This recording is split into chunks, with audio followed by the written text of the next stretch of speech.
ഒരു ദിവസം നെബൂഖദ്നേസർ രാജാവിന് ഭയങ്കര ഒരു അബദ്ധം പറ്റി.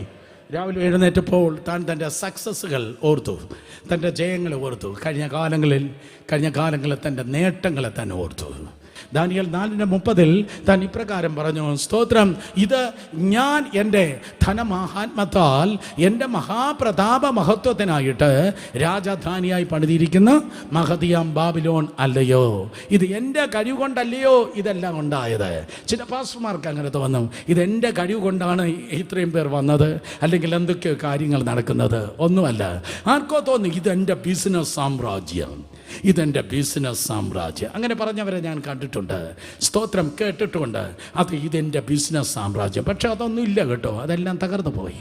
സ്തോത്രം, ഞാനല്ലയോ ഇതെല്ലാം ഉണ്ടാക്കിയത്, എൻ്റെ ഗ്ലാമർ അല്ലയോ എന്ന് സ്തോത്രം ആർക്ക് തോന്നി? ഈ നെബൂഖദ്നേസർ രാജാവിന് തോന്നി. നിന്റെ ഹൃദയത്തിൽ ചിന്തിക്കുന്നത് ദൈവം കേൾക്കുന്നു. ഒരിക്കൽ കൂടെ, നിന്റെ ഹൃദയത്തിൽ ചിന്തിക്കുന്നത് അടുത്തിരിക്കുന്നവരും കൂടെ പാർക്കുന്നവരും കേൾക്കുന്നില്ല. ദൈവം സ്തോത്രം അവനെ കൊട്ടാരത്തിൽ നിന്ന്, ആ രാജധാനിയിൽ നിന്ന് എറിഞ്ഞു കളഞ്ഞു. ചെന്ന് വീണത് കാട്ടിലാണ്. ആ കാട്ടിൽ കാളയ്ക്ക് സമനായി പുല്ല് തിന്നുന്നവൻ പോലെ ആയി തീർന്നു. ദൈവം അവനെ താഴ്ത്തി. താഴ്മയുള്ളവർക്ക് ദൈവം കൃപ കൊടുക്കുന്നു. ആ താഴ്ചയിലും തകർച്ചയിലും കിടന്നിട്ട് അവൻ്റെ സ്വന്തം ബുദ്ധി അവൻ ഉദിച്ചു. സ്തോത്രം, അവൻ അത്യുന്നതനായ ദൈവത്തെങ്കിലേക്ക് നോക്കി. തിരുവചനം പറയുന്നു, 4-ാം അധ്യായം അവസാനം വായിക്കുമ്പോൾ അവൻ ദൈവത്തെ സ്തുതിക്കാൻ തുടങ്ങി, ദൈവത്തെ ആരാധിക്കാൻ തുടങ്ങി.